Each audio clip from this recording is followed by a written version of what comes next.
Oh, you look like shit, man. Yeah, I know. So last night at 12 midnight, I went to brush my teeth, drink some water, turn off the lights. Got into bed, was comfy, I was ready to sleep.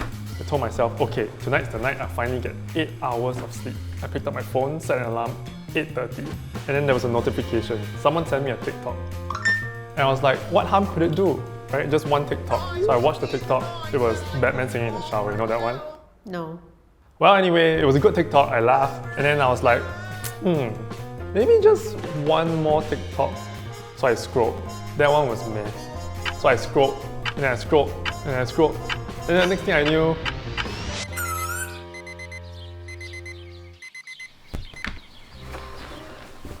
Sounds like you need help, man. yeah, I know. I did a bit more research, and I'm not the only one with this problem. According to a 2019 study, half of Singaporeans cannot bear to part with their phones for even a day. And according to a recent survey, the average Singaporean spends about 2 hours and 31 minutes a day on social media. Which doesn't sound like a lot, but it adds up to slightly over a month per year. And almost 90% of Singapore's total population uses some form of social media. But how many of us are actually conscious about how we use these platforms? Do we pick up our phones to check them intentionally? Or is it something we do habitually to pass the time or to smooth out awkward silences? Hey, that one's actually quite funny. I went to speak to Beyond Lee, who founded the company MindFi as a way to address some of these issues I'm facing. They're already rolling. Sorry. Guys, cool, I'm cool. So what are some of the mechanisms in place in social media to keep you hooked, and how do they work? Number one thing is the infinite newsfeed. You will have new content that never ends. Think of it like those casino pinball machines. And then within the newsfeed, you start optimizing different aspects of it as well, right? One part is definitely your friends. You want to see what your friends are reading.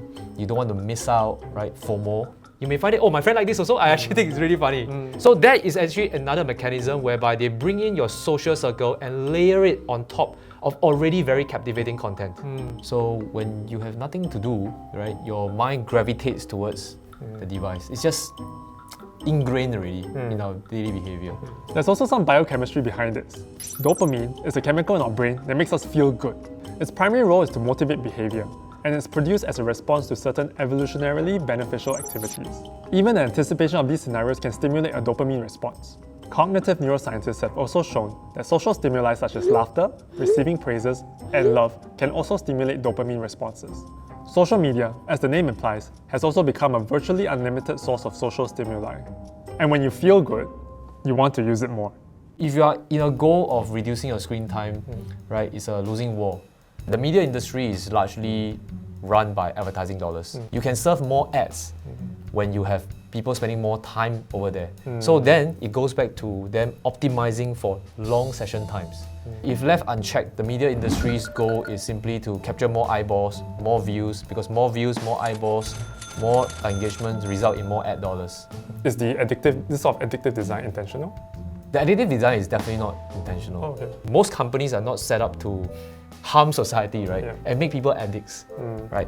But an over-reliance on metrics, the numbers, without thinking about the qualitative aspects, the physiological impact, the health impact of their designs will eventually lead to that as a unnecessary, unintended consequence. It's just no different from, say, you work in a restaurant, you just want to have as many customers in, or maybe you work in the transport industry, you want to have as many rides, more deliveries, because that's your KPI, that's your OKR.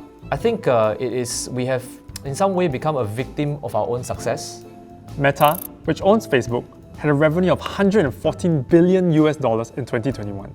ByteDance, which owns TikTok, had a revenue of $58 billion, and YouTube had an ad revenue of $28.8 billion. Clearly, KPIs are being met. But Beyond did tell me that change is already happening. Companies are becoming more conscious about how these apps affect people and are implementing more intentional design. Smartphone makers are helping users become more aware of how they use these apps, with digital well-being features pre-installed. Knowing is one thing, but what can I do about it? I think that's a very good moment for the industry to start developing a conscience, to understand that any any action, any product design taken to its extreme will lose out the greater good. Is this what the user wants? Or is this what we want? Last year, if I'm not wrong, the smartphone sales were about 1.4 billion. But the dumb phone sales have actually rebounded. There were actually 1 billion dumb phones being sold last year, which is growing faster than smartphones. People are responding to the fact that they want to take back control of their lives, that their digital life doesn't overrule their real physical lives as well.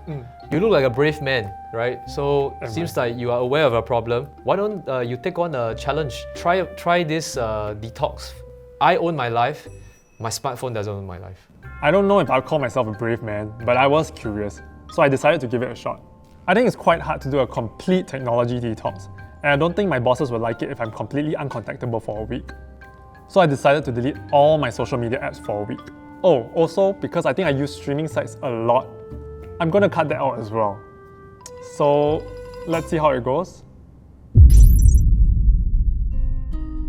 You definitely feel the change. Something's missing. The urge hits you the hardest when you have time to kill, or you're just waiting for someone or something, and you're alone with nothing but your thoughts. That's when your brain starts craving that sweet dopamine, and you have to do everything within your power to resist. Okay, I'm exaggerating slightly. Honestly, it wasn't that bad. It's definitely become more apparent when and why I use social media. For me at least, it's an easy way to distract myself and to de-stress. I also realized that my favorite way to procrastinate is to scroll through social media, because this week I was definitely more productive. My head also felt less heavy, and I was more aware of my thoughts and my surroundings. I read more. It definitely feels different to read from a page, or even from a Kindle. It was definitely scary to start using social media again. On the night the experiment was over, my finger kind of just hovered over the app as the past week flashed before my eyes. I thought to myself, am I just going to go back to scrolling again? Turns out, I kind of did. But I'm definitely much more mindful about how I'm using it, and I will definitely regulate more. But okay, so what was the point of all of this? We're not saying that you shouldn't use social media, but I think the biggest takeaway I have is this. What is the relationship we have with these platforms and technology in general? The next time you reach for your pocket while you're commuting, ask yourself this. Why am I checking my phone? And what am I looking for on these apps?